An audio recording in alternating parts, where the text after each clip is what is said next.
सद्बुद्धि, सन्मार्ग और कार्य का संकल्प देना, अडिग रहे विश्वास तुम पर, ऐसा अंतः कर देना, मेरे हृदय में आने में तुम्हें कोई संकोच न हो। हे गुरुदेव, मुझे नज़रों से दूर कभी न होने देना। हे गुरुदेव, मुझे नज़रों से दूर कभी न होने देना। नमस्कार। गायत्री चिंतन धारा के इस विशेष सत्र में आप सभी का स्वागत है।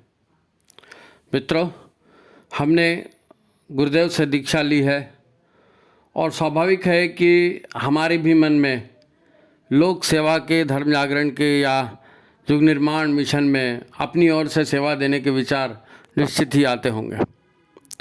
तो आज का ये प्रसारण इसमें आपकी मदद करेगा, क्योंकि ये अच्छा काम है। आप भी यही चाहते हो, गुरुदेव भी यही चाहते हैं कि आप गुरु कार्य में सहयोग करें।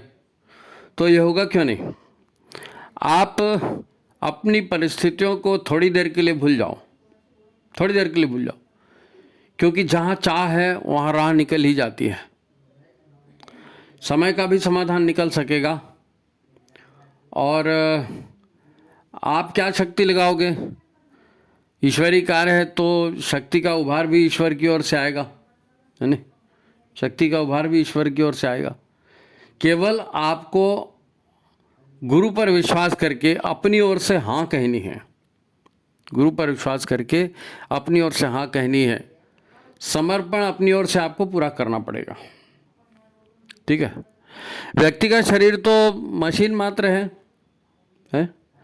मन में जैसे भाव आएंगे, मन शरीर से वैसे काम स्वयं ही करवा लेगा।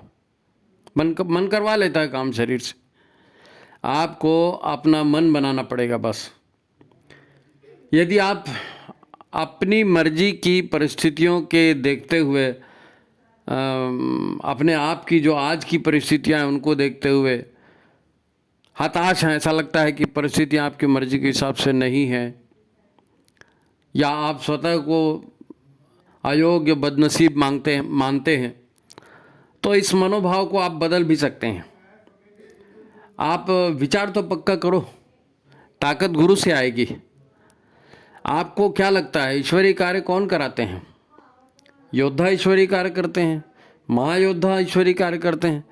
विद्वान, पंडित, धनपति, कुबेरपति कौन ईश्वर का काम करते कौन है? नहीं, ये सब नहीं करते, बिल्कुल नहीं करते। ईश्वर का काम भक्त करते हैं, ईश्वर भक्त करते हैं। देशभक्त, गुरु भक्त, ये लोग काम करते हैं। काम इनके माध्यम से होते हैं। आपको ये विश्वास दिलाने की कोई आवश्यकता भी नहीं है। आपके साथ गुरुदेव की शक्ति है। आपने बड़े बड़े अश्वमेध संपन्न किए हैं। मैं नहीं समझता कि आपके आज की परिस्थितियां भी कोई आपके लिए रुकावट बन सकेंगी। हम लोग युग निर्माण मिशन से पूज्य गुरुदेव वंदनीय माता जी से जुड़े हैं। ऐसा यदि हम मानते हैं तो हमें इन नकारात्मक भावों से मुक्त होना भी सीखना चाहिए।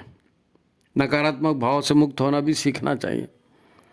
केवल आहार विहार को बदलकर, खान पान और श्वास की प्रक्रिया को बदलकर, स्वाध्याय और संगत बदलकर भी हम ऐसी कमजोरी से पीछा छुड़ा सकते हैं।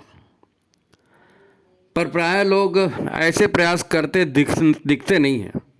लोग सोचते हैं हमने तो गुरु को समर्पण कर दिया है, जैसे बन पड़ेगा, वक्त आएगा वैसा करेंगे। तो वो अवसर हमारे पास चलकर आता नहीं, अवसर खुद चलकर आता नहीं। और जब तक वो अवसर आता है, गुरु के काम में समय साधन लगाने का, अपना दायित्व निभाने का, तब तक हम अपने निजी जीवन में अनेक समस्याएं खुद ही खड़ी कर लेते हैं। क्योंकि आदमी है, समस्याएं खड़े करने में उस्ताद होता है। हम खुद ही अपने लिए समस्या खड़ी कर लेते हैं। फिर हम कह देते हैं कि यार परिस्थिति ठीक नहीं है, समय भी ठीक नहीं है, और साधन भी मुझे यहाँ वहाँ लगाने पड़ गए, अभी तो कुछ करते नहीं बनेगा, फिर कभी देखेंगे। या फिर ऐसे कहते हैं कि क्या करें, पति साथ नहीं देता, या क्या करें, घर वाले, पत्नी साथ नहीं देती, कॉपरेट नहीं करती, वगैरह वगैरह। तो फिर क्या होता है? फिर कोई समझ में नहीं आता, फिर हम शांति कुंज चले जाते हैं, पूजा पाठ करना शुरू कर देते हैं, बस बात खत्म। जितनी भी कहावतें कही जाती है ना, मुहावरे हैं जो एक आशावादी विचार हमारे सामने प्रस्तुत करते हैं कि मनुष्य चाहे तो कुछ भी कर सकता है, जहाँ चाह है वहाँ राह है, या पत्थर हवा में जोर से उछालो आसमान में छेद कर दो, वगैरह वगैरह। बहुत सारे ऐसे मुहावरे हैं, कहावतें हैं जिनको लोग कह करके और जोश दिलाने की कोशिश करते हैं। तो इन सब के बारे में आपको यही जवाब मिलेगा कि यार मेरी हालत तुम नहीं समझ सकते भाई, जिस हालत में मैं हूँ मेरा तो हिलना मुश्किल है। ये सब कौन कहता है? ये सब जन सामान्य लोग कहते हैं, जन सामान्य लोग कहते हैं। वो ऐसे फंसते रहते हैं। जिनका कोई गुरु या मार्गदर्शक नहीं है वो ऐसी बातें करते हैं। वो कुछ नकारात्मक बातें कहते हैं या मानते हैं तो बात समझ में आती है, पर दुख तब होता है जब कोई गुरु गायत्री से जुड़ा व्यक्ति ये कहता है कि अभी तो नहीं बनेगा भाई, और बाद में देखेंगे, और अभी तो मैं मुसीबत में हूँ। पिछले एपिसोड में हमारी चर्चा का विषय था कि त्रेता युग, द्वापर युग और कलयुग, तीनों में हमें अपने गुरु सत्ता के साथ काम करने का अवसर मिला। स्वयं गुरुदेव ने खींचकर हमें अपने साथ जोड़ा। परंतु 2 युगों में तो हम गुरुदेव से बिछड़े ही बिछड़े, त्रेता में भी बिछड़े, द्वापर में भी बिछड़े। जो भी मजबूरियां हम गिनवा रहे हैं, इनके चलते लगता है हम फिर गुरुदेव से ज़रूर बिछड़ेंगे, ज़रूर बिछड़ेंगे अगर ऐसी चलते रहा तो।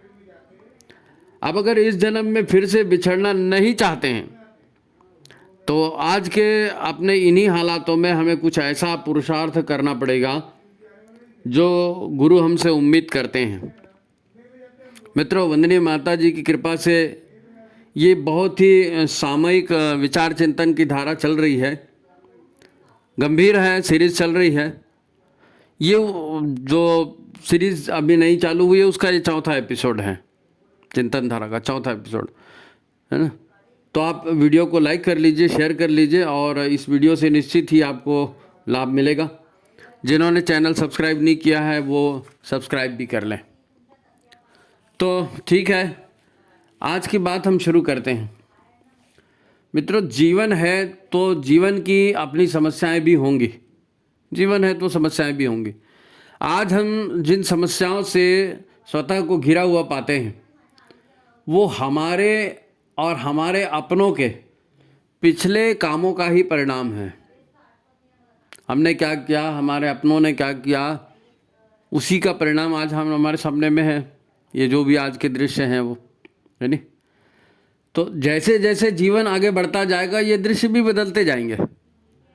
आज अगर हम गुरु कार्य के लिए समय नहीं दे पाते हैं, इसका मुख्य कारण है हमारी सोच, हमारे काम, फिर उस पर लोगों की प्रतिक्रिया। यही से तो लाइफ में परिस्थितियां बनती बिगड़ती हैं। हमारे गुरु हमें हर युग में बुलाते हैं, एक तरह से कहना चाहिए पकड़ पकड़ के लाते हैं, और हमें वो सीख भी देते हैं, पर हम हैं कि बार बार भाग जाते हैं और बिछड़ जाते हैं। शायद पिछले जन्मों में भी हमने गुरुदेव से यही कहा होगा कि पहले आप हमारी समस्याएं दूर कर दो, फिर हम आपका काम जरूर करेंगे। आज भी तो हम ऐसी ही अपेक्षा कर रहे हैं ना कि हमारे गुरु से बिछड़ने का मेन कारण यही होगा कि वो जब तक हमारे पुराने प्रॉब्लम दूर नहीं करेंगे, हम 4 नए और समस्याएं खड़ी कर देंगे। क्योंकि गुरुदेव आएंगे, आप बुलाओगे तो वो अपने भक्त हैं, तो भक्तों का वो समस्या तो दूर करेंगे, लेकिन हमारी आदत नहीं सुधरी तो हम तब तक 4 समस्याएं और खड़ी कर देंगे, है नहीं।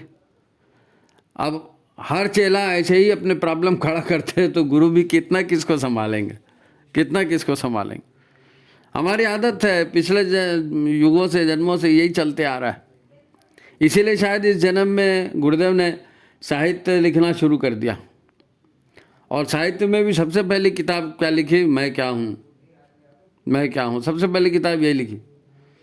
बोले लो रे, इसे पढ़ो और समझो, तब पता चलेगा कि जीवन कैसे जीना चाहिए, मैं क्या हूँ और मुझको करना क्या चाहिए। ये किताब है, इसको पढ़ लो आप। एक शिष्य ने प्रश्न किया, गुरुदेव सब मानते हैं कि आज ठीक नहीं चल रहा है, ये लाइफस्टाइल बदल देनी चाहिए। फिर युग परिवर्तन के लिए मुख्य समस्या क्या है? जब सब मानते हैं युग बदलना चाहिए तो बदलता क्यों नहीं? तो गुरुदेव ने कहा आज की पीढ़ी की मुख्य समस्या है आस्था और विश्वास का संकट। ईश्वरीय ताकत है, हैं? उस पर हमारा विश्वास है, ये मुंह से भले कहते होंगे लेकिन भीतर से मानते नहीं है, और यही संकट है। लोग जो समस्या है उसको जानना नहीं चाहते, जो सत्य है उसको जानना नहीं चाहते, यही मान करके बैठे हैं कि मैं जो कर रहा हूँ वही ठीक है। क्योंकि सब लोग ऐसा ही करते हैं तो सब लोग ठीक ही करते होंगे, सब लोग मूर्ख थोड़ी हैं। अच्छा, उनसे गुरुदेव माता जी को नकारते भी नहीं बनता, कैसे गुरुदेव माता जी को नकार देंगे? वो चाहते यही है कि पहले गुरुदेव मेरी सारी परिस्थितियां ठीक कर दें।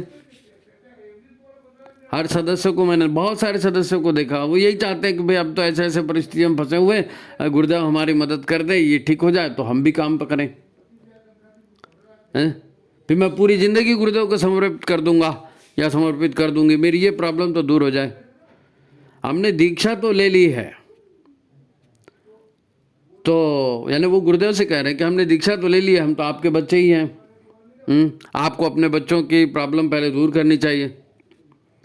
अब बार बार ईश्वर के विधि विधान को गुरुदेव भी कितना समझाते हैं, क्योंकि ईश्वर के विधान को तो ईश्वर को भी फॉलो करना पड़ता है ना। गुरुदेव कितनी कृपा किसी के ऊपर करेंगे, अब लोगों को भी कितना समझाएंगे। इसलिए उन्होंने ईश्वरीय विधि विधान का जो ग्रंथ है पूरा, गायत्री महाविज्ञान, उसी को ही लिख दिया कि देख लो भाई ईश्वर क्या है, संसार क्या है, संसार कैसे बना है, कैसी ताकतें काम करती हैं, मनुष्य क्या है, अपना विकास कैसे कर सकते हो, अपनी ताकत कैसे बढ़ा सकते हो, सब कुछ उन्होंने उस पुस्तक में लिख दिया गायत्री महाविज्ञान के। ले भाई इसको पढ़ लो। कितना बताऊं, बार बार 2 जन्मों से बता रहा हूं, तीसरे जन्म में फिर बोले तो भाई ले, अभी तो छापा खाने की सुविधा है, ले लो गायत्री महाविज्ञान भी लिख दिया, लिख डाला। ईश्वर क्या है, सृष्टि क्या है, कैसे चलती है, इसका पूरा विज्ञान क्या है। देखो मैं गुरु हूं तो ठीक है, मैं रास्ता दिखा सकता हूं, और उस पर चलना तो तुम्हें ही पड़ेगा। ये गुरुदेव ने साफ साफ कह दिया कि मेरा काम रास्ता दिखाने का है, पर चलना तो तुमको खुद पड़ेगा। तुम गलतियां करोगे तो तुम्हें भुगतना भी पड़ेगा, क्योंकि प्रॉब्लम कोई भगवान की तरफ से नहीं है, प्रॉब्लम कोई भगवान की तरफ से नहीं है, भगवान प्रॉब्लम नहीं दे रहा है, प्रॉब्लम तुम खुद ही पैदा करते हो। मगर हम फिर रोने लगते हैं, हम ये सब समझना ही नहीं चाहते ना। हमारा तो एक सूत्र यही रहता है कि पहले हमारी दर्द, पहले हमारी तकलीफ, पहले हमारी परेशानी दूर कर दो। हम कुछ सुनना नहीं चाहते, तो हम कुछ सुनते भी नहीं और रोने लगते हैं। बस इस बार हेल्प कर दो गुरुदेव, आप तो साक्षात महाकाल हैं, वंदनी माता जी साक्षात भगवती हैं, प्लीज़ हमारा ये कर दो, प्लीज़ हमारा वो कर दो। हमने तो पूरा समर्पण कर दिया है, हम तो बिल्कुल आपकी गोद में बैठे हैं, आपके भरोसे ही बैठे हैं, आप ही नहीं करोगे तो कौन करेगा, प्लीज़ आप हमारे हालात सुधारेंगे तो हम, आप हमारे हालात नहीं सुधारेंगे तो हम किसके पास जाएंगे। गुरुदेव समझ गए कि ये बच्चे जो है ये नहीं समझने वाले हैं, बहुत ज़िद्दी है ना। गुरुदेव समझ गए तो उन्होंने कहा, आश्वासन दिया कि अच्छा ठीक है बेटा, अपन एक सौदा करते हैं, तुम हमारा काम करो, हम तुम्हारा काम करेंगे। कहा है ये गुरुदेव के वचन है कि तुम हमारा काम करो, हम तुम्हारा काम करेंगे। तो तुम गायत्री की पंचकोशी साधना ही कर लो, अपनी पात्रता क्षमता ही बढ़ा लो। इतने यज्ञ करते हो, एक एक यज्ञ में अपनी एक एक बुराई का त्याग करते चलो, विश्वास करो तुम्हारी प्रॉब्लम दूर हो जाएगी। हमें से किसने क्या समझा पता नहीं, शायद हम आस्था संकट को ही नहीं समझ पाए, या शायद हम गायत्री साधना को ही नहीं समझ पाए। कुछ तो गड़बड़ है, निश्चित है, नहीं तो ये ढिलाई हमारे अंदर नहीं आती, कुछ तो गड़बड़ है। वैसे एक बात और समझना ज़रूरी है कि हमारे निजी या पारिवारिक जीवन की गड़बड़ भी कोई एकाएक सुधर जाएगी, हमारे मन माफिक हो जाएगी, ऐसा भी नहीं है, ऐसा भी नहीं है। परिवर्तन जब भी होंगे ईश्वर के विधि विधान से होंगे, हर चीज़ में समय लगता है नहीं। और दूसरी बात यह कि गायत्री साधना जब भी कहा जाता है गायत्री, तो वो गायत्री साधना, तो वो गायत्री की पंचकोशी साधना होती है। गायत्री की पंचकोशी साधना होती है वो, है ना, उसकी बात की जाती है। केवल माला जाप की बात नहीं है। शरीर की साधना, मन और विचारों की साधना, प्राणों की साधना, ईश्वर की विधि व्यवस्था को धैर्यपूर्वक समझना और उसके अनुसार काम करना, है ना, ये सब चीज़ें उसमें शामिल है। हम अपने शरीर, अपने मन, अपनी पहचान को ही मैं मान कर बैठे हैं। मैं माने क्या? मेरा ये शरीर। मैं माने क्या? मेरा मन। मैं माने क्या? मैं माने मैं कलेक्टर हूँ, मैं व्यापारी हूँ, मैं मास्टर हूँ, मैं किसान हूँ, मैं फलाना हूँ। इसको हमने अपनी पहचान मान लिया है। अपने धन को, ऐश्वर्य को, अपने पद को, अपने मान सम्मान को ही हमने अपना अस्तित्व मान लिया है, और निराश, उदास, हताश होकर बैठे रहते हैं कि मैं तो दुखी हूँ, मेरा तो काम नहीं हो रहा है, हैं? या फिर मान सम्मान को ही अपना अस्तित्व मानकर हम चलते हैं। उसने मेरी इंसल्ट कर दिया, उसने ऐसा कर दिया, उसने वो कर दिया। निराश उदास होते रहते हैं। अपनी सारी ऊर्जा और सारा समय हम ऐसे मुद्दों पर लगाते रहते हैं जो हमारे जीवन का मूल विषय है ही नहीं। हमारे जीवन का मूल विषय है ही नहीं, लेकिन हम वहाँ पर दिमाग लगा रहे हैं, ऊर्जा भी लगा रहे हैं। फिर ऊर्जा की कमी होती है, क्योंकि सारी ऊर्जा आप उधर लगाओगे तो थक जाओगे नेचुरली। थकते हैं ना, और असफलता से निराश होते हैं, दुखी होते हैं। सच पूछा जाए तो जो व्यक्ति गुरु की चेतना से, उनके ज्ञान से, उनके विचारों से नहीं जुड़ा है, तो ये मान के चलो कि वो गुरु से नहीं जुड़ा है। गुरु से जुड़ना मतलब उनके विचारों से जुड़ना, गुरु से जुड़ना मतलब उनके ज्ञान से जुड़ना। अगर आप विचारों से नहीं जुड़े हो गुरु के, और अपनी अपनी चला रहे हो, तो मतलब आप गुरु से नहीं जुड़े हो। आपको मैं कौन हूँ और गायत्री महाविज्ञान पढ़ना चाहिए।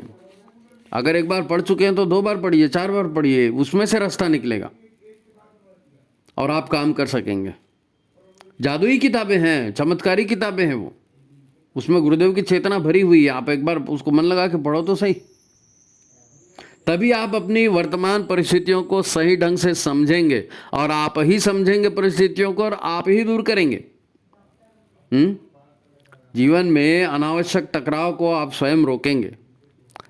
दरअसल न तो हमारे पास बात को समझने के लिए समय होता है, न ही हमारा चंचल चित्त हमको शांत रहने देता है।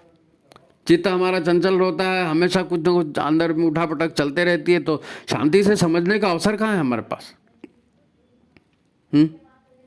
पति पत्नी, साथी, दोस्त, रिश्तेदार, या जिनसे भी हमारा संबंध पड़ता है, हम बात को समझते कम हैं, सामने वाले को सुधारने की कोशिश ज़्यादा करते हैं। हम बात को समझते कम हैं, सामने वाले को सुधारने की कोशिश ज़्यादा करते हैं। जो हमारी हाँ में हाँ कर रहा है उसको अपने पास रखते हैं, जिसने थोड़ा सा भी नकार दिया उसको अब नहीं ये आदमी नहीं होना बोल देते हैं। या उनके व्यवहार पर तुरंत कोई हम ऐसी प्रतिक्रिया दे देते हैं जिस पर फिर विवाद खड़ा हो जाता है। फिर सामने वाला भी प्रतिक्रिया देता, वो भी तो कुछ बोलेगा। तो मान, अपमान, अहंकार और हानि लाभ, इनसे आग में हवा पड़ते जाती है, हवा पड़ते जाती है, आग और भड़कते जाती है। मन क्रिया प्रतिक्रिया में रस लेता है, उसको उसी में मजा आता है, उसको उसी में मजा आता है। तुमने मेरी इंसल्ट किया ना, देखो मैं तुमको सबक सिखाता हूँ, ये मन का प्रिय विषय है। समय, ऊर्जा, धन सब इसी में नष्ट हो जाता है। व्यक्ति कमज़ोर होते जाता है, शरीर से भी और मन से भी, शरीर से भी और मन से भी। तभी तो हमारे पास अपनों के लिए, अपनी गृहस्थी के लिए भी समय नहीं बचता समय। आज पूछो ना किसी के पास समय है, नहीं साहब मेरे पास समय नहीं है, मैं तो घर में भी 10 मिनट नहीं टिकता। तो आदमी क्या साधना करेगा, क्या स्वाध्याय करेगा?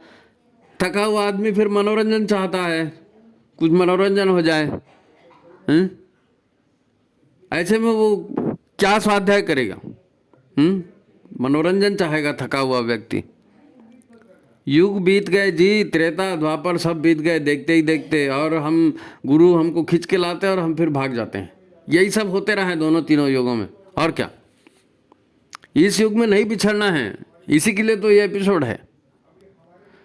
पहले के ज़माने में, है ना, हम लोग छोटे थे तो रेडियो बजता था, तो रेडियो में बजता था तो बड़े अच्छे अच्छे उसमें भजन भी आते थे, गीत भी आते। तो मेरे को याद है कि सुबह सुबह रेडियो बजता था, उसमें शायद 6:30 ऐसा कुछ तो भी वो भजन आते थे। तो 4 या 5 भजन आते थे, तो उसमें कभी कभी एक संत कबीर का भजन आता था, बड़ा प्यारा भजन, है ना। उसमें संत कबीर जो है वो सलाह दे रहे हैं समाज को, तो बड़ी उम्दा सलाह रहती है संत कबीर की। वो क्या कहते हैं, घूंघट के पट खोल रे तोहे पिया मिलेंगे। घूंघट के पट खोल तोहे पिया मिलेंगे। घूंघट किस चीज़ का? अज्ञान का। घूंघट किस चीज़ का? मूर्खता का। घूंघट किस चीज़ का? आलस्य का, प्रमाद का। उस घूंघट को हटाओ तो फिर आपको सत्य समझ में आएगा। प्रिय प्रिय भी पिया मिलेंगे, सत्य मिलेंगे, सत्य का साक्षात्कार होगा। घट घट में तेरो साईं बसत है, कटु वचन मत बोल रे तोहे पिया मिलेंगे। हर किसी में भगवान है। आप किसी के साथ कटु वचन मत बोलिए, आपको दिखेगा, प्रेम भी मिलेगा, सहयोग भी मिलेगा, ईश्वर भी मिलेगा। आप थोड़ा कटु वचन रोको, है नहीं। तो बड़े अच्छी अच्छी शिक्षा देते थे संत कबीर, है ना।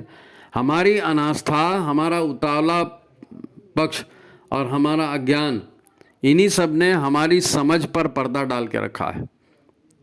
हमारा उतावलापन, हमारी अनास्था और हमारा अज्ञान, यही तो घूंघट है हमारा।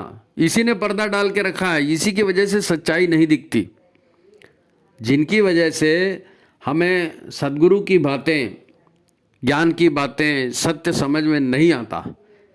इसी घूंघट में हम जीते रहते हैं। इसी घूंघट को हटाएंगे तो सामने प्रियतम नजर आएंगे खड़े। प्रियतम मतलब सत्य, सत्य सत्य नजर आएगा सामने में। सत्य ही तो सबको प्रिय होता है, न्याय ही तो सब चाहते हैं ना। तो सत्य और न्याय क्या है तभी समझ में आएगा जब हम ये उतावलापन छोड़ेंगे, अज्ञान की बातें छोड़ेंगे, है ना, और शांति से समझने की कोशिश करेंगे, दूसरे से कटु वचन नहीं बोलेंगे, है ना। तो हमें सत्य प्रिय है, न्याय प्रिय है, तो ये अनास्था, भ्रम, अज्ञान, घूंघट, ये सब हट जाएगा तो हमें सच्चाई पता चलेगी। किसी की आपसे पंगा लेने में रुचि नहीं है, आप ये मान के चलो। कोई आपका दुश्मन नहीं है और कोई आपसे पंगा लेना नहीं चाहता। बस जैसे आप अपना लाभ चाहते हो ना, ऐसे ही लोग भी अपना लाभ चाहते हैं। अब उनकी लाभ में आप आ गए, इसलिए उन्होंने आपको धक्का दे दिया। आप भी तो धक्का मुक्की करके आगे जाते हो ना प्रसाद लेने के लिए। तो ये हमने और आपने ही रीति बनाई है कि प्यार में और जंग में सब चलता है, तो चला रहे हैं, तो वही आपके साथ भी चल रहा है, तो आपको बुरा लग रहा है। किसी की इंटरेस्ट नहीं है आपको पंगा लेने में। बस सब जैसे आप अपना लाभ चाहते हो वैसे सब लोग अपना लाभ चाहते हैं। कुछ होगा पिछला लेन देन तो बात को समझो और बात को झगड़ा लड़ाई तक बढ़ने को मत दो, है ना। लेन देन करो और बात को नक्की करो। इस लड़ाई झगड़े के लिए थोड़ी हमारा जन्म हुआ है जी। हमारे जन्म का उद्देश्य ऊंचा है। हम उसी में सारी ऊर्जा खत्म कर देंगे तो हम अपने लाइफ के टारगेट को कैसे पाएंगे। जब हम मैं कौन हूँ पढ़ते हैं, गायत्री महाविज्ञान पढ़कर उस ईश्वरीय व्यवस्था को समझने का प्रयास करते हैं तो अज्ञान का घूंघट हटता है। अज्ञान का घूंघट हटता है। घूंघट के पट खोल तो है पिया मिलेंगे, वो इसीलिए है कि अज्ञान को हटाइए, है ना। ये सारी बातें सिद्धांतों की हो गई, समझने की हो गई, है ना। इच्छा तो सबकी है कि सब हम सब साधना करें, हम सब गुरु का काम करें, पर प्रैक्टिकली इसको करोगे कैसे। मान लो आज आप मुसीबत में हो, घर में कोई प्रॉब्लम है यार कुछ है, तो आप करोगे कैसे। ये तो सिद्धांत की बात बता दिया कि भाई मैं क्या हूँ, पढ़ो गायत्री महाविज्ञान पढ़ो और ऐसा होता है और कबीरदास ने ऐसा बोला, ये आपको सिद्धांत के रूप में बता दिया। तो प्रैक्टिकली इसको करोगे कैसे, है ना। इसको अब हम समझते हैं, है ना। इच्छा या विचार या संकल्प तब बदलेंगे जब इच्छा के साथ मन लगेगा, इच्छा के साथ प्राण लगेगा। केवल सोचने से क्या होता है। विचार प्रबल होना चाहिए, वो उसमें मन लगेगा, उसमें प्राण लगेंगे तो वो प्रबल होगा, संकल्प में कन्वर्ट होगा, है नहीं। इसके लिए सबसे पहले आपको अपने भीतर कुछ परिवर्तन लाना पड़ेंगे। सबसे पहले क्या करना पड़ेगा आपको? सबसे पहले अपने पेट की व्यवस्था को ठीक करना पड़ेगा। पेट की व्यवस्था को, पेट ठीक होगा तो सब बात बनेगी। अभी चिंता है, अपच है, गैस है, कब्ज है, इतना भी आपने ठीक कर लिया है ना, अपने पेट की अपच, अपने पेट की कब्जियत, अपने पेट की गैस और अपने दिमाग की चिंता, इतना भी यदि आपने ठीक कर दिया और आप शांत स्थिर हो गए ना, तो भी आप ये समझो कि आधा काम तो आपका हो गया। हम शांत ही नहीं हो पाते, गुरुदेव के विचार हम तक पहुंच ही नहीं पाते, हम तो अपनी टांग लड़ा देते ना हर जगह। अब ये विशुद्ध वैज्ञानिक सत्य है कि पेट ठीक है तो विचार भी ठीक होंगे, और विचार ठीक है तो पेट भी ठीक रहने की संभावना बनेगी। अब पेट ठीक रहेगा तो स्वस्थ प्रसन्न रहेंगे। मन और पेट, दिमाग और पेट, ये मेन है। कब्जियत, एसिडिटी है ना, और पेट खराब हो तो फिर और कुछ सूझेगा नहीं आपको। गैस, आलस्य, प्रमाद, नशा करने की इच्छा होगी। अरे यार बोर लग रहा है, एक सिगरेट पीते हैं, चाय पीते हैं, कॉफ़ी पीते हैं, क्योंकि अच्छा नहीं लग रहा है। नकारात्मकता बढ़ेगी लाइफ में। दिमाग असंतुलित है और पेट असंतुलित है तो नकारात्मकता बढ़ेगी। पेट खराब हो तो प्रसन्नता के, है ना, ऊर्जा के विचार आएंगे ही नहीं आपके दिमाग में। अच्छे विचार तब आएंगे जब भीतर अच्छा होगा। इसे एक उदाहरण से जो है अपन समझते हैं, एक उदाहरण से समझते हैं। दिमाग में चिंता, तनाव आदि बढ़ता है, ये बिल्कुल साइंटिफिक बात है, आप ध्यान से सुनिए। यदि आपके दिमाग में चिंता है किसी कारण से, है ना, आपको हड़बड़ी है, बहुत सारे काम आपने लेके रखे हैं या आप दिमाग में फंस गए हैं, है ना, तो चिंता और तनाव यदि आपका बढ़ता है तो शरीर को ये पसंद नहीं आता। हमारा शरीर, है ना, सच्चिदानंद स्वरूप रहना चाहता है ना, आनंद से रहना चाहता है, उसको ये सब टेंशन वेंशन पसंद नहीं आता शरीर को। शरीर तो स्वस्थ प्रसन्न रहना चाहता है। ऐसे में वो क्या है, वो दिमाग को ऊर्जा की सप्लाई बढ़ा देता है। अच्छा, दिमाग में टेंशन है ना, चल भाई ये ऊर्जा सप्लाई बढ़ा रहे हैं, एनर्जी बढ़ा रहे हैं, तुम अपना टेंशन दूर करो। तो दिमाग में ऊर्जा बढ़ा देता है कौन? हमारा शरीर। और ये ऊर्जा कहाँ से आपूर्ति होती है? इसकी आपूर्ति होती है हमारे पाचन तंत्र से। भाई आपके पास कुल 1000 रुपये है, एक जेब में 500 है, एक जेब में 500 है, सामने बोलता है नहीं जेब में 500 नहीं 800 डालो, तो कहाँ से डालोगे? जैसे दूसरे जेब से 300 निकाल के उसमें 800 करोगे ना। तो ऐसे ही है, दिमाग में ज़्यादा ऊर्जा लग रही है तो ऊर्जा निकालोगे कहाँ से? तो पेट से ऊर्जा निकालिए, पाचन तंत्र से। अब क्योंकि सर्वाधिक ऊर्जा पाचन में ही खपती है, पेट में ही खपत होती है ना, दिमाग के बाद सबसे ज़्यादा ऊर्जा पेट में ही खपत होती है। अब हमारी आंतों के भीतर एक व्यवस्था होती है। हमारी आंतें जो है ना, भीतर से खोखली तो हैं लेकिन अंदर में जो है उनमें उभार होते हैं आंतों के अंदर में, और उनमें जो पचे हुए रस है उसका अवशोषण होता है। और हमारी आंतें ऐसी फैलती सिकुड़ती हैं अंदर ही अंदर। जब पाचन होता है तो आंतें अंदर ही अंदर ऐसा संकुचित होती हैं और फैलती हैं, है नी। तो रसों का तो अवशोषण हो जाता है और जो मल होता है वो आगे सरका दिया जाता है। ये बार बार हिलने डुलने से मल को आगे सरका देते हैं। धीरे धीरे आगे चलकर फिर ये मल जो है मल द्वार से बाहर हो जाता है और ऊर्जा पूरे शरीर में फैला दी जाती है। ये सिस्टम है हमारे शरीर के अंदर का सिस्टम। अब इसके लिए आंतों के अंदर जो छोटे छोटे उभार जैसे होते हैं ये फैलते सिकुड़ते हैं और मल को धक्का देते हैं। अब आपको लगता है कि टेंशन की बात दूर करने हम चाय कॉफ़ी पिएं, है ना, फेसबुक चेक करें, व्हाट्सअप देखें, टीवी देखें, थोड़ा मूड फ्रेश होगा, या लाफ्टर शो देख लें, comedy with Kapil laughter show देख लें तो मूड शायद ठीक हो जाए। एक बार चाय पीने या थोड़ा हंस देने से भीतर का तनाव नष्ट नहीं होता भीतर का तनाव नष्ट। और फिर एक एक आदमी जो है ना, एक एक टेंशन को नहीं मालूम कितने कितने दिन तक पाल के रखा रहता है। ये टेंशन कोई एक बार आया और उभर के आया और चला गया, ऐसा थोड़ी होता है। लोग तो टेंशन पालने के शौकीन होते हैं भाई, मेरे साथ ये हो गया, मेरे साथ वो हो गया, दुनिया भर का ढिंडोरा पीटते रहते हैं। बेचारगी, लोगों की बेचारगी हमको मिलनी चाहिए। ओ कितना परेशान है ये, इसको इतने छल किया, इसको इतने, अपनी खींचते रहते हैं उसी को लंबा।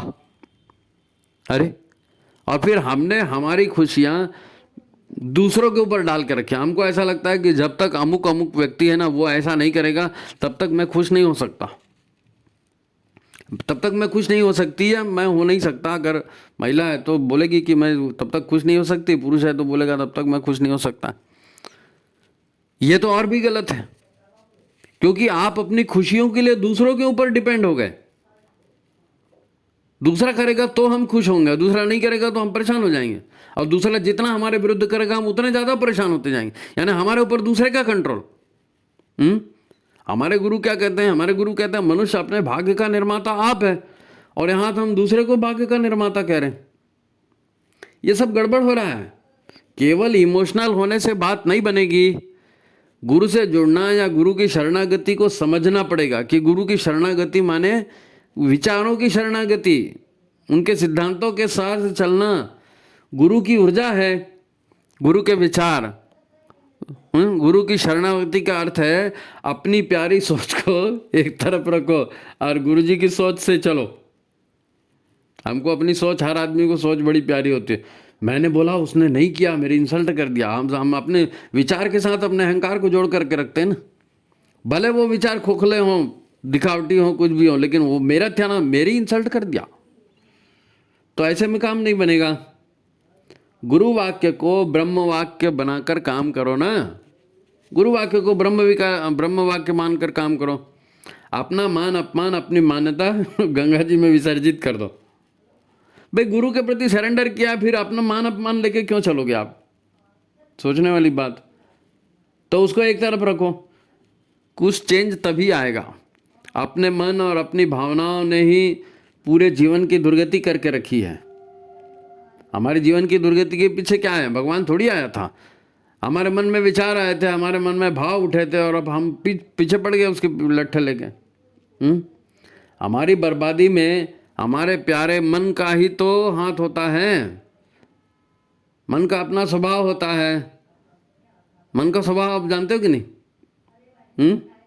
आप दौड़ेंगे तो मन कहेगा कि अरे इतना दौड़ के क्या होगा, थोड़ा ठीक से चलो, तो आप दौड़ना बंद करके चलना शुरू कर देंगे। फिर चलने वाला जो है धीरे धीरे खड़े हो जाता है, फिर खड़ा हुआ व्यक्ति धीरे से बैठ जाता है, फिर बैठ जाएगा तो बोलेगा यार थोड़ा सा कुछ कोल्ड ड्रिंक हो जाए, नाश्ता हो जाए, फिर सोचेगा थोड़ा सा पैर फैलाने की जगह मिल जाए, फिर थोड़ा सा आराम करने के बाद हैं, और फिर खाना पीना आराम, खाना पीना आराम, यही चलते रहता है, बीमार हो जाता है। मन के पीछे जाने पर गड्ढे में ही जाता है आदमी, है नहीं? ये हाल है, ये सभी का ऐसे ही होता है। मन के गुलाम है ना सब लोग। खुलेआम बोलते हैं मेरा मन करेगा तो करूँगा, सब लोग मैं खुलेआम ऐसे ही बोलते हैं। तो आपने गुरु बनाया तो आपको अपने मन से नहीं, गुरु के मन से चलना है। तो जो लोग भी ऑफिस के, व्यापार के, परिवार के या संगठन आदि के झमेलों में फंसे हैं, उनसे समाधान उनका नहीं निकल पा रहा है, वो यथाशक्ति अपने भोजन को कम करें। सबसे पहली बात, यथाशक्ति अपने भोजन को कम करें, हल्का भोजन करें, समय पर भोजन करें, बार बार ना खाएं। एक बार सुबह 10-11 बजे खा लिया, एक बार शाम को 5-6 बजे खा लिया, हो गया ख़त्म। बीच में नो चाय नाश्ता, नो लफड़ा। तो थोड़ा पेट को भी अनुशासित करेंगे, पेट में ऊर्जा की खपत कम होगी। थोड़ा व्यायाम करेंगे, प्राणायाम करेंगे, अपने भीतर प्राण शक्ति को बढ़ाएंगे। प्राण शक्ति, तब तो आपके पास प्राण शक्ति रहेगी, प्रफुल्लता आएगी। प्रफुल्लता आएगी, प्रफुल्लता माने पॉजिटिविटी बढ़ेगी। युग निर्माण गुरुजी पर छोड़ दो कुछ देर के लिए। युग निर्माण गुरुजी पर छोड़ दो। पहले शरीर को स्वस्थ बनाओ और मन को स्वस्थ बनाने पर ध्यान दो, है ना? स्वस्थ शरीर स्वच्छ मन सभ्य समाज। इसीलिए गुरुदेव ने कहा पहले अपने शरीर को स्वस्थ रखने की कोशिश करो, अपने मन को स्वस्थ रखने की कोशिश करो। अपनी तर्कहीन मान्यताओं और अपने ईगो, अपने अहंकार को थोड़ा एक तरफ रखकर चलना सीखो। ये अहंकार की तो लड़ाई है सारे संसार में। नहीं मैंने ऐसा सोचा, नहीं मैंने ऐसा माना, मैं ऐसा मानता हूँ, मेरे विचार से ऐसा है, अब उसने ऐसा किया, वो ऐसा जरूर करेगा, उस दिन उसने ऐसा किया था। यानी जो इतिहास है उसको भी खोद के लाओ, और जो भविष्य नहीं हुआ है उसको भी खोद के लाओ, और अपने वर्तमान को पूरा गंदा कर दो। आप अपने वर्तमान को पूरा गंदा कर दो। सोच सोच के आदमी पागल होता और समय नहीं मिलता, फिर कहते हैं गुरुदेव के लिए समय नहीं है। तो आएगा कहाँ से? आपसे उम्मीद है, आपसे 2-2 जन्म में उन्होंने काम करवाया है, आज भी वो आपसे उम्मीद कर रहे हैं कि आप आएंगे और गुरु जी का काम करेंगे। तो कैसे काम करेंगे? ऐसा ही करना पड़ेगा ना। सारी सफलता असफलता को एक तरफ रखो, पुरानी रंजिश को बीच में मत आने दो। ठीक है, सजग रहना है, जबरदस्ती नुकसान उठाने के लिए कोई नहीं कहता आपको कि आप कॉम्प्रोमाइज करते रहो और नुकसान उठाते रहो, ऐसा भी नहीं कह रहे हैं, ऐसा भी नहीं कह रहे हैं, लेकिन सजग तो रहोगे।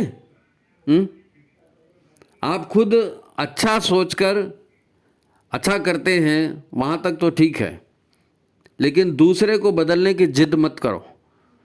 मैं ऐसा कर रहा हूँ, तुम भी ऐसा करो, नहीं तुम ऐसा नहीं करोगे तुम हमारे साथ नहीं रह सकते, ये सब बंद करो। आप दूसरे को बदलने की कोशिश मत करो। वो बेचारा अपने जन्मों के संस्कार लेकर आया, तुम गुरु जी के विचार से चलते हो क्या? वो तुम्हारे विचार से चलेगा? ऐसा नहीं होता, ऐसा नहीं होता। बी प्रैक्टिकल यार, प्रैक्टिकल, व्यावहारिक बनो आप। व्यावहारिक हो, दूसरे को बदलने की कोशिश मत करो। फालतू विचार और फालतू कामों से थोड़ा दूर रहो, है ना, तो समय भी बचेगा, साधन भी बचेंगे, है ना, दिमाग भी ठीक रहेगा, पेट भी ठीक रहेगा। तो गुरुदेव हमेशा आग्रह करते हैं कि आत्म संयम और नियमितता द्वारा आरोग्य की रक्षा करें। शरीर को भगवान का मंदिर समझकर आत्म संयम और नियमितता द्वारा आरोग्य की रक्षा करें, नहीं तो आप भगवान का काम कर ही नहीं सकोगे, अपनी जिंदगी जी ही नहीं सकोगे और मनुष्य तन जो मिला है उसका लाभ भी नहीं उठा सकोगे। कितने लोग हैं कैद खाने की तरह जी रहे हैं, हमारी तो ज़िंदगी बर्बाद हो गई, पत्नी ऐसी मिल गई, हमारी तो ज़िंदगी बर्बाद हो गई, पति ऐसा मिल गया, हमारी तो ज़िंदगी बर्बाद हो गई, बच्चे ऐसे मिल गए, हमारी तो ज़िंदगी बर्बाद हो गई, एक ही शक्तिपीठ है यहाँ पे और वहाँ के लोग हमारा नहीं सुनते, बस बैठे रहो उसी में, घुटते रहो उसी में। अरे रास्ता निकालना है, उसमें से रास्ता निकालना है।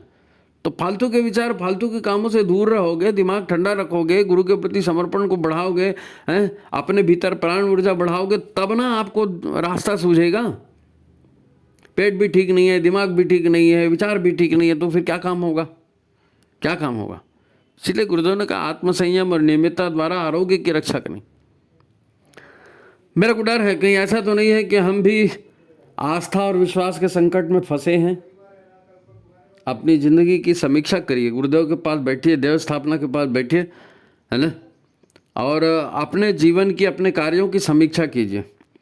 गुरुदेव ने कहा इस युग का संकट आस्था और विश्वास का संकट है, तो कहीं हम आस्था और विश्वास के संकट में तो नहीं पड़े।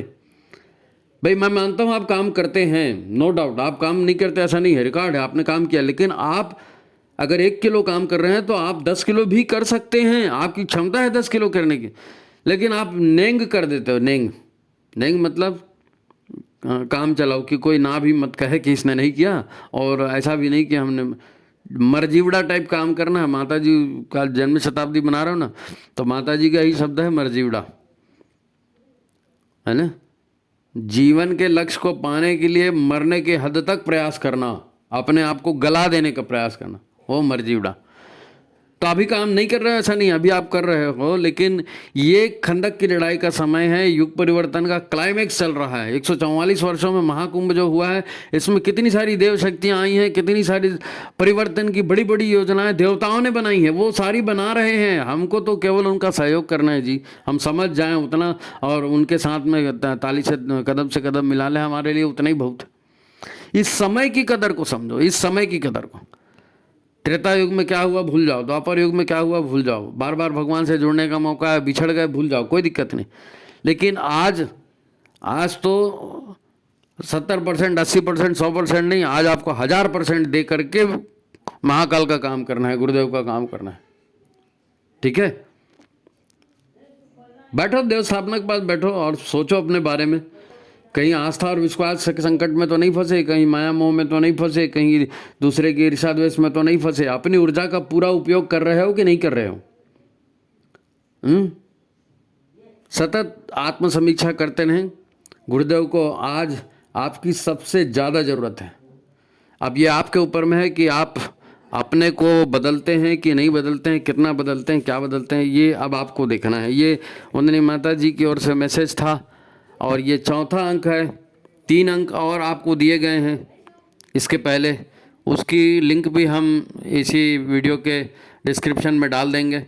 और ये पूरी सीरीज़ चलने वाली है, मैं नहीं जानता 6 अंक, 7 अंक, 8 अंक, 10 अंक कुछ भी आ सकते हैं। तो सारे के सारे प्रेरणादायक हैं। कार्यकर्ताओं को प्रेरणा देना है, कार्यकर्ताओं को सक्रिय करना है, और हम स्वयं भी प्रेरणा प्राप्त करें और हम स्वयं भी सक्रिय हों। जितनी ताकत हो सकती है पूरी ताकत इस समय हमको लगानी है। और इसीलिए वंदनीय माता जी की जन्म शताब्दी पर ये प्रेरक सीरीज चालू हुई है। सॉरी। तो इसके पुराने जो 3 कड़ियाँ हैं, ये 4थी कड़ी है। आप पुराने भी देखिए और ज़्यादा से ज़्यादा प्रचारित कीजिए, कार्यकर्ताओं के प्रशिक्षण शिविर लगाइए, उनको बताइए, प्रेरणा दीजिए, और सब मिल के हम लोग काम करेंगे। ठीक है, तो आज की बात यहीं समाप्त। सभी को प्रणाम, नमस्कार।